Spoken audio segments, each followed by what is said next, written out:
Kraft presents The Great Gildersleeve. The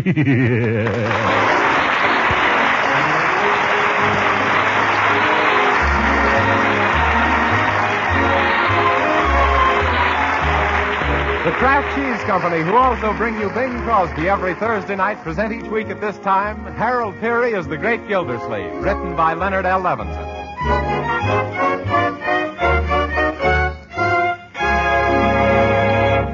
We'll hear from The Great Gildersleeve in just a moment. But if tomorrow's wash day and you homemakers are bound to be hurried getting lunch, let me give you a tip. Serve the folks macaroni and cheese. Do you say you haven't time to bake macaroni and cheese on wash day? Well, of course you don't. But haven't you heard of Kraft Dinner? With Kraft Dinner, you can make grand macaroni and cheese in just 7 minutes cooking time. You see, you don't bake Kraft Dinner macaroni. You don't fuss with grating cheese, because each package of Kraft Dinner contains an envelope of Kraft grated, all ready to sprinkle in. With Kraft Dinner, you get fluffy, tender macaroni drenched in cheese goodness, and you cook it in 7 minutes flat. See for yourself tomorrow. Ask your food dealer for Kraft Dinner.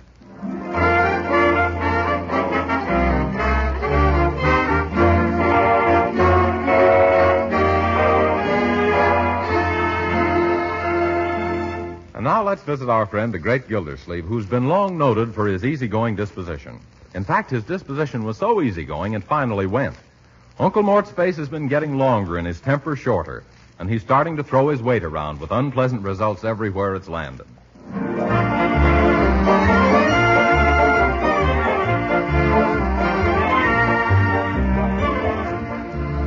Oh, my goodness, Marjorie. I'm late to the office again. Oh, good morning, Uncle Mort. Good morning. All right, am I supposed to starve around here? Where's breakfast? Bertie, breakfast. Yes, sir. What do you start off with? Grapefruit, cantaloupe, strawberries, orange juice. What's the trouble? Don't the stores still sell prunes? Oh, I thought you were sick and tired of prunes. Whatever gave you that idea? Oh, yesterday morning you flung yourself out of the house saying you're fed up, and I asked Leroy what the trouble was, and he says you full of prunes. Excuse me, folks, I gotta hurry to school. Yeah, come back here, young man. School doesn't begin again until next September. Just my luck. Oh, what am I saying? Now, Uncle, why don't you sit down and eat the nice egg Bertie's fried for you? That's what I'm trying to do. Bertie, what is this, a fried egg or the stopper out of the kitchen sink? It's an egg, Mr. Gildersleeve, and it was cooked. It wasn't cooked, Bertie. It was vulcanized. I give up. Just wrap it up, and on my way downtown, I'll drop it on a scrap rubber pile. By George, I'd like to slap a Jap in the map with this scrap. And there's going to be a war in this house, unless I start getting fed properly around here. My, he's worse today than he was yesterday when he poured the coffee in his lap and then spilled the cream on his vest, thus dissolving the sugar in his pocket. Gee, I wonder what's wrong with Unc lately. He's been as jumpy as a kangaroo on a pogo stick. Yes. Poor Uncle Mort. You mean poor us? We're the one he's doing his jumping on. You know, I think I have an idea what's troubling him. Gee, what is it, sis? Uncle Mort hasn't any love life. Oh, for corn's sake. Be serious, can't you, Marge? But I am serious. If he could only get excited about some woman, it might calm him down. Oh, you mean he ought to gather unto himself a wife? What does he want a wife for? He's got Marge to sew on his buttons, and you to cook for him, and Judge Hooker to fight with. What more could a guy want? I don't necessarily mean a wife, Leroy, but some attractive woman he could get interested in. Then he wouldn't have time to be irritable or critical. At least we could experiment. Okay, but who'll we get to turn on the glamour? Well, how about Mrs. Salisbury Twitchell? Nope, her face has had too many retreads. Well, what do you say to Miss Rosita Callahan? Oh, she's got a pen like a rabbit. Now, wait a minute, brother. Who's going to fall in love with this girl, you or Uncle Mort? Oh, gee, I was just giving you a man's viewpoint. Well, who would you pick up? What about Amelia Hooker? Judge Hooker's sister? Sure, she's awfully nice and jolly, and she makes the swellest cakes and candy. Yes. She's a high school teacher. Is that so? What does she teach? Oh, she teaches girls domestic silence.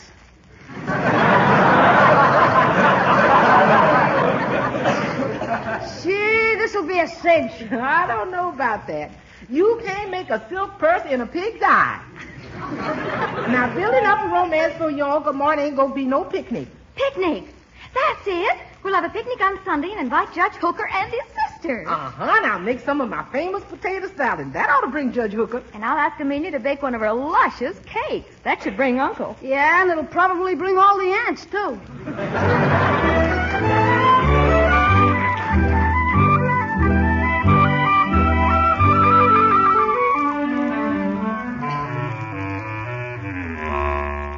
No, Marjorie, this is Sunday.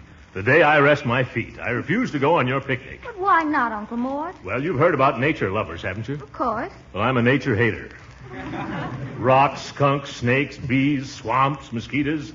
You can take all of them and give them back to the Boy Scouts and tell them to give them back to the Indians. Oh, but Uncle Mort, think of all the fun we'll have at Underwood Falls. What fun? Grinding the rubber off our tires? No, we're saving rubber. We're taking the excursion train. We?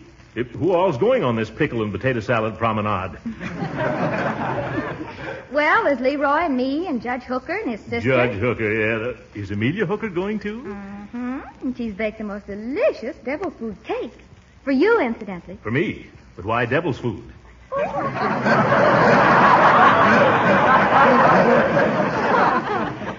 I guess it's because she thinks you're such a handsome devil. Handsome devil. Who, me? Oh. Oh, Uncle Mort, that's the first time you've laughed in a week. Huh? Now, come on along. You'll have fun. Marjorie, I've told you how I feel about picnics. Well, strange how Amelia thought you were an outdoor man. She said that you remind her of Gary Cooper. What's so funny about that? Amelia's entitled to her opinion. Gary Cooper, eh? Gosh, I don't know what to say. Gary Cooper, huh? Well, I don't know. Oh, why don't you join us, Uncle? We're leaving on the 10 o'clock. Gary Cooper, huh? Excuse me, partner. Would you mind stepping away from that there mirror? Thanks. Yeah. Oh, I see what she means by Gary Cooper. Amelia was talking about the wide open spaces.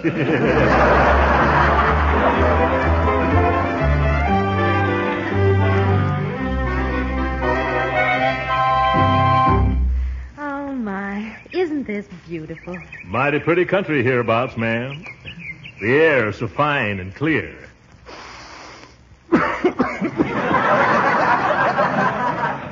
Yes. You just say the word, Miss Amelia, and I'll climb that var tree and bring you down some eagle eggs. Oh, no, thank you, Mr. Gildersleeve. Well, then, can I fetch you some more tater salad? Oh, no, not another thing, Mr. Gildersleeve. Now, Miss Amelia, no need to be formal. Just call me Throckmorton. Well, all right, Throckmorton. Sounds mighty like music hearing you say it, ma'am. Mind if I sit alongside of you here? No. Oh, that's all right. Don't move. Excuse me, Miss Amelia, but whereabouts did you put that devil's food cake? Well, I put it right where you... Never mind.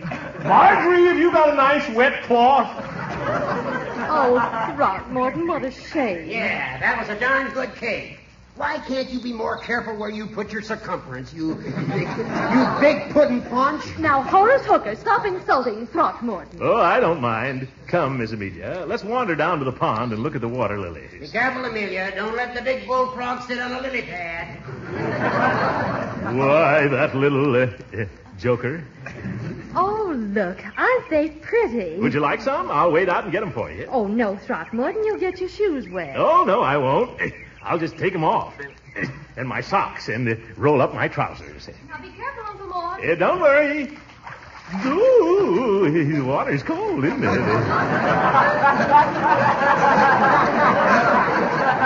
No, Daniel Boone, it's just your feet that are cold. I'll show you, Hooker. In just a second, Amelia. I'll have your bouquet in just a...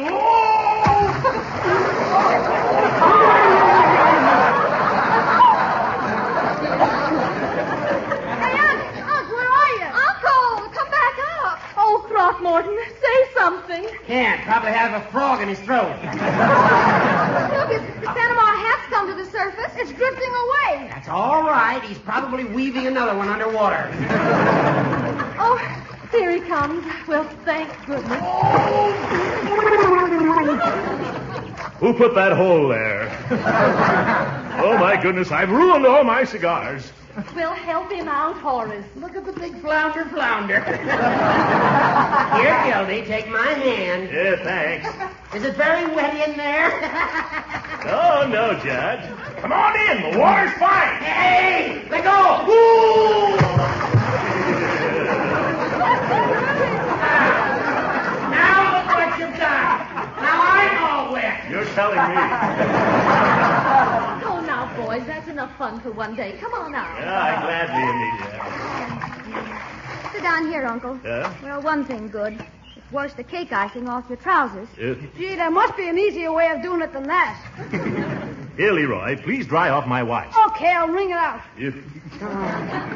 My goodness, give me a towel, someone. Why don't you just shake yourself, you little Airedale? Look at me, I'm a mess. Yeah, you haven't changed a bit, Judge. Here's your watch, Unc. Jeepers, look at the time. Oh, it's almost time for our train. And the station's a mile away. Oh, gather up the picnic things, Leroy. Where's your coat, Throckmorton? Coat? I hung it on a limb of a tree while we were playing baseball. Oh, yes, there it is. Well, I'll get it for you. Then we must hurry up. Oh, What's the matter, Amelia? look. A bird. It's building a nest in your coat pocket. What's that? Let me see. Look, everybody. A bird's building its nest in my coat pocket. Oh, how sweet. Well, what a pity we have to dispossess her after all her work. Well, what are we supposed to be, the FHA? Shoo her away and let's get going. Oh, Horace, you're too cruel. I am not. Well, what are you going to do? Leave your coat here? Yes, by George, that's exactly what I'm going to do. Uncle, you'll catch cold. No, I won't, my dear. The memory of that little mother bird's gratitude will keep me warm. Gee, Unc, that's the only bird in the country with a double-breasted bungalow. All right, Sir Walter Galahad, come on or we miss the train. Help me with our stuff, Amelia. Yes, coming, Horace. That was a very sweet gesture, Throckmorton. I like that very much. Now, Amelia. It's nothing that Gary Cooper wouldn't have done. Can you carry the big basket, Unc? Yeah, sure. Jeepers, Unc, why are you leaving your coat here? Well, my boy, in the first place, it's made a wonderful impression on Amelia. In the second place, the rest of the suit was ruined anyway. And in the third place, that bird that was building the nest was a woodpecker. And I never argue with woodpeckers in the first place.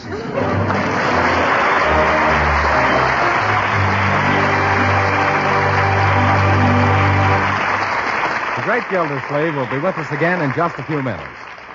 Meanwhile, a suggestion about getting your food budget to balance. You're on the lookout for economical main dishes, I know. Well, let me point out the thrifty product called Kraft Dinner. For Kraft Dinner not only gives you grand macaroni and cheese in a jiffy, it's very economical, too. To make this delicious Kraft Dinner macaroni and cheese, you simply cook the special Kraft Dinner macaroni in boiling water. You cook it not more than 7 minutes and drain off the water. Add a little butter and milk. Then, with the Kraft grated that comes in every package, you sprinkle the cheese flavor through and through the fluffy macaroni. In as little time as it takes the coffee to perk, you have a grand money-saving main dish ready. Macaroni and cheese that the whole family will love. Many smart homemakers are never without Kraft Dinner on the pantry shelf. So tomorrow, why don't you get your pantry set for delicious macaroni and cheese that you make in 7 minutes? Get several packages of Kraft Dinner.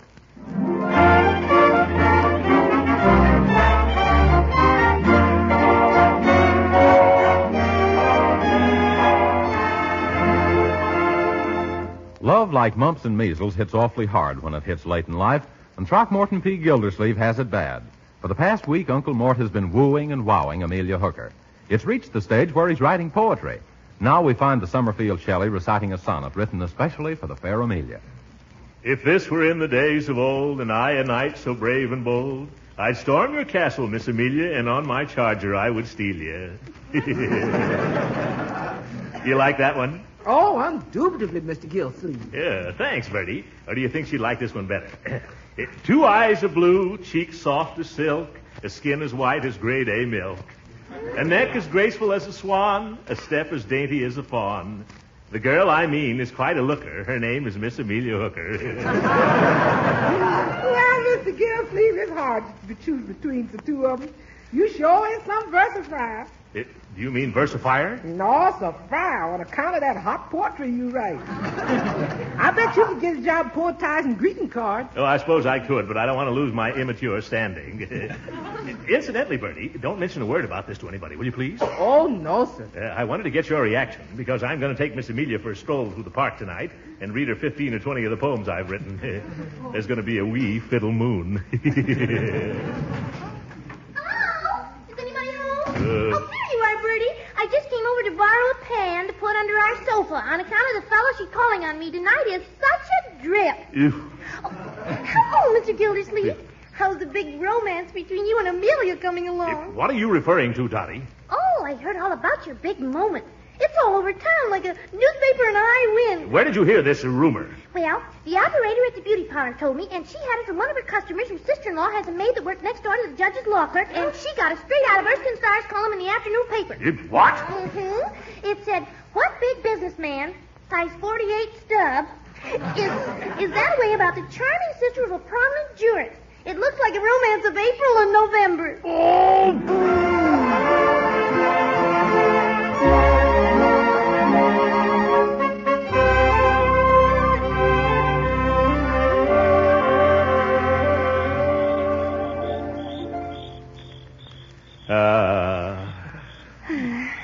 What are you thinking about, Throckmorton? Those crickets, Amelia. Listen to them. It's hard to believe that they can do that just by rubbing their hind legs together. Oh, dear. Is that what you were really thinking about? No, Amelia. I was thinking of your lips, like twin petals of a dewy rose. They... Amelia, there's something I must ask you. Yes. Would you give me a... Yes. Would you... Have you got a match? My cigar's gone out. Oh, really, Throckmorton, you shouldn't smoke so much. I know it, but when I look at you, my heart's on fire, and I just can't help smoking a little bit. Incidentally, Amelia, I wrote a poem this afternoon. Would you like to hear it? Oh, yes, I'd be glad to. All right. It goes something like this. If this were in the days of old, and I a knight so brave and bold... Well, what do you want? Excuse me, buddy, but have you got a dime? No, beat it. Can't you see I'm busy? Oh, excuse me. I didn't know you were engaged. We're not engaged. We're just good friends. Go on, scram. But all I asked for was a dime. Amelia, do you happen to have change for a quarter? Oh, no. No, I don't want a dime. I want the dime. Throckmorton, I think the gentleman has a cold and is asking for the time. Yeah, that's it. Oh, excuse me. Let's see. It's in 9:42. Oh, thank you, Throckmorton. 9:42, huh? That means I got plenty of time. Mind if I sit here for a few minutes? No, you can have the whole bench. Kind of wet here anyway. Come on, Amelia. Let's stroll across the grass. I still think he's trying to borrow a dime. Oh, now let's forget everything else. It's a grand night for a walk, and you were starting to recite a poem. Oh, yes, but I had such bad luck with the last one. I think I'll try another verse. Since I met you, I've lost all care. I feel like I'm walking on the air. You're not walking on the air, mister. You're walking on the grass. So what? So I'm a park policeman, see, and it's against the law to trample on the turf, lounge on the lawn, or gamble on the green. Who's gambling? Oh, now, officer, it was purely unintentional. Oh, excuse me. I didn't see you, girlie. Well, run along, and from now on, try to keep your father on the straight and narrow path. Bye-bye.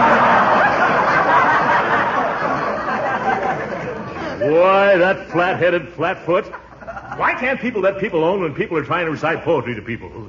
Oh, come on off the grass, Throckmorton, and do let me hear your poem. Yeah, all right, Amelia. I'll try another one. Let me see. Oh, yes. 2 eyes of blue, cheeks soft as silk, a skin as white as grade A milk. Well. Fancy meeting you two in the park. I wonder if Shakespeare had to go through what I have to go through. Oh, good evening, Horace. Well, go on with your conversation, Gildy. Don't let me interrupt you. Oh, what's the use? If you'll excuse me, Amelia, I'll run along home now. Oh, but Throckmorton, I wanted to hear the rest of the, I know. I'm going to lock myself in my room and telephone it to you. Goodbye.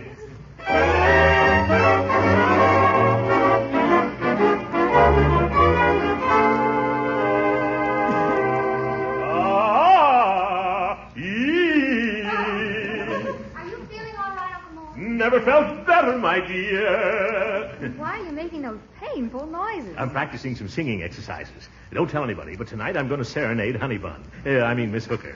Oh, you've certainly been in there pitching the woo, Uncle. Pitching the what? The woo, stringing a line, making with a heartthrob. If you're referring to my tender passion for Miss Hooker, Marjorie, yes, I've been giving Cupid the jive. How's everything going? Not so well. Last night I hit a snag. You did? Uh-huh. The snag's name was Judge Hooker. You didn't actually hit him, did you, Uncle Mort? If I didn't, then why is my mandolin all caved in?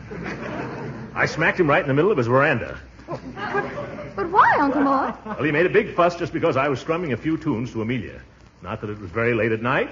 Couldn't have been much later than 3. And he came barging out of the house in his nightgown, demanding that I hand over my mandolin. He kept yelling, "Give it to me! Give it to me!" So I finally did. You shouldn't have done that, Uncle. I know it. Now he's refused to let me visit his sister. Reminds you of Romeo and Juliet, doesn't it? Mm-hmm. But if the judge has forbidden you to see Amelia, how are you going to serenade her? Well, tonight's his lodge night. He belongs to the Summerfield's Nest of the International Order of Hoot Owls. In fact, he's the Grand Screech. So he should be gone by 8 o'clock. Well, have you phoned to see if Amelia will be home tonight? No, every time I call up, Hooker answers the phone. I'm going to try it again right now. Maybe he's gone out somewhere. Suppose he hasn't. Oh, I've got a scheme. I'll disguise my voice so he won't recognize me. Hello? Hello. What number is it, please? Judge Hooker's residence. Oh, Georgia Hooky President, huh? No, this is Judge Horace Hooker. Oh, you Hooker Horsey, huh? No good. No. This is Judge Hooker. Now, who's this? You George Hooky, see me, sorry. No. Who are you? Oh, me know that long time. What's your name and what do you want? Me Lily, only Lily Henley. No, thanks. We wash our own hands. Oh, for corn's sake. I said very smelly. What are you calling about? Missy Hooky, she home, huh? No, she isn't. Is there any message I can take? No, Judge, just skip it. Gildersleeve! Now what are you going to do, Uncle Mort? I don't give up very easily, Marjorie. Remember, love laughs at locksmiths and jeers at jugheads like the judge. I'm going to send Amelia a box of candy with a message inside. I read that someplace. That should do the trick. Hey, Bertie! Was you calling me, Mr. Gildersleeve? Yes, Bertie. Are you finished with the dishes yet? I've done the dunking, but the wiping is waiting. I want you to take a package over to Miss Amelia for me. Smuggle it in so her brother doesn't find it, see? Now, do you think you can act as Cupid's messenger in this case? Oh, certainly, Mr. Gildersleeve. I'm the cupidest messenger in town.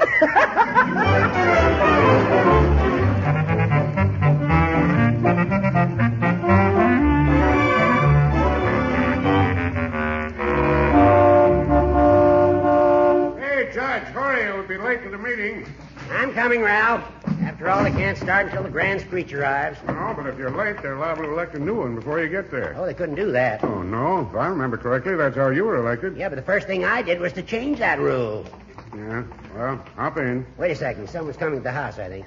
Oh, hello, Bertie. Oh, hello, Judge. What have you got there? Something for me? No, sir. Then it must be for Miss Amelia. Yeah, that's it. It's for Miss Amelia. Fine. Just give it to me, and I'll take it into her. But I've had strict instructions to put it right in her own Well, hands. she's upstairs, and there's no use making her come down to answer the door. I'll take it. I don't know whether that's right for me to do it. Well, just give me one reason why not. Okay, I'll give you a reason, but I have to go home to get it. Fine. Now, just a second. There's no use you lugging that package all the way home and then back here again. Just leave it with me until you come back. All right, so here it is. Thanks, Bertie. I'll take good care of it. That's mighty considerate of you, Judge. Hey, what's the idea? That's Gildersleeve's cook. I've forbidden him to see my sister, and dollars to donuts, this package is something he sent her. What are you doing? Foiling Big Gildersleeve. Well. Chocolates. Have some, Ralph. Thanks. Oh, look, a note. Let me see. Listen to this.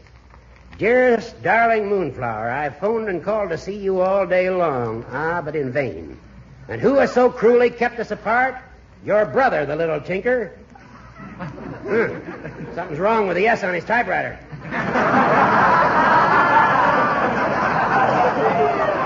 I'll fool him. Tonight, when old Sourpuss is playing Hoot Owl, I'll glide beneath your window and let the golden notes of song pour out of my throat. Your fluffums wuffums. Say, Judge, what are you going to do? First, we're going to finish eating this candy. Then I'm going to get Amelia out of the house on some pretext or other. Then you and I are going upstairs and fill every pot, pitcher, and bucket in the house with water. Why? Well, when Fluffums Wuffums pours the golden notes of song out of his throat, we're going to pour the water out of the window.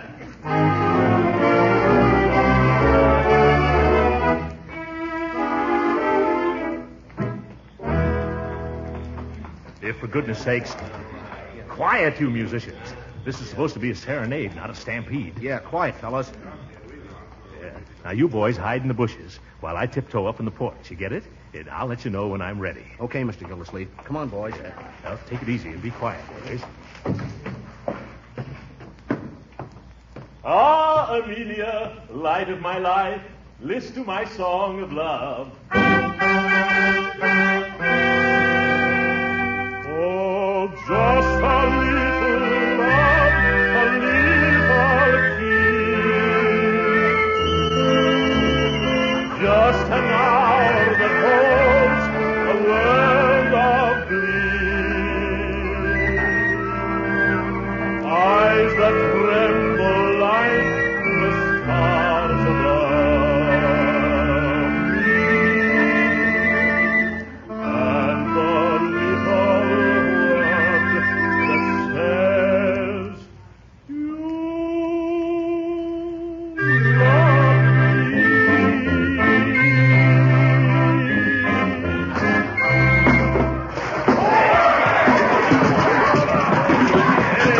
What in the name of Jupiter Pluvius is the big idea? It's me, Gildy. I hope you're dripping wet, you great big drip. Is that so? Well, you never touched me. I was here in the porch swing all the time. Yeah, but you got the whole band. We're all doused. Now let's hear you fellas right for making all that noise. Oh, by the way, Hooker, that's the policeman's band. What? Fix yourself up pretty, Judge. You're about to have visitors. I don't care. At least my sister never got to hear you. Oh, no? Who do you think this is sitting in the porch swing with me? Rudy Valley?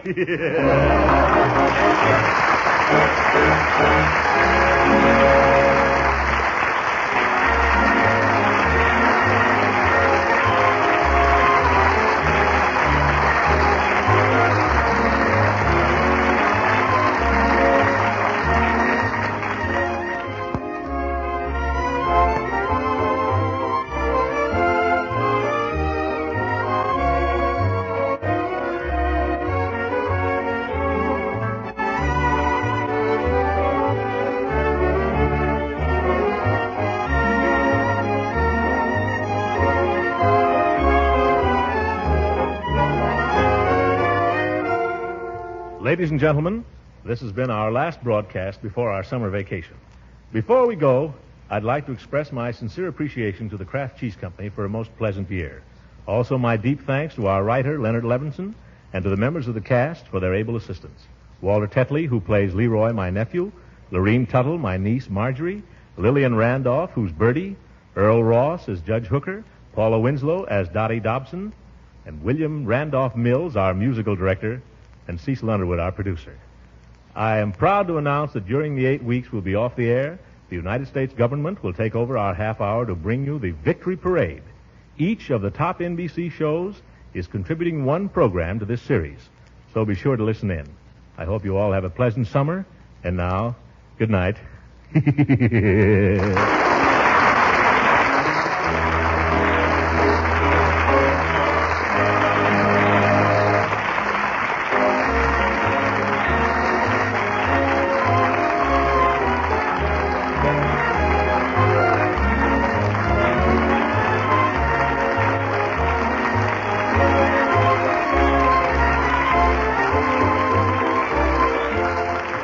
Original music heard on this program was composed and conducted by William Randolph.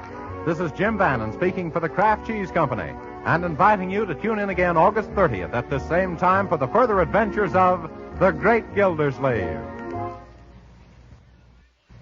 Right now, you American homemakers are more nutrition conscious than ever before. You know that wholesome, nourishing food will help make strong Americans. Yes, and you're finding out that the right foods aren't necessarily expensive.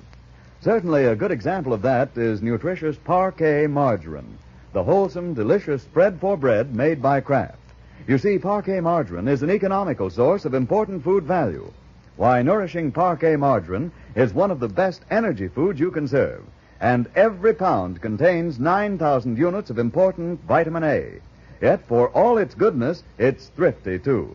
Now, once you've tasted Parquet's delicate, appetizing flavor, you'll agree it deserves a place on your table morning, noon, and night. So tomorrow, order a pound or two of delicious, nutritious Parquet margarine. Just ask for Parquet, P-A-R-K-A-Y. Parquet margarine made by Kraft. This program has reached you from Hollywood. This is the National Broadcasting Company.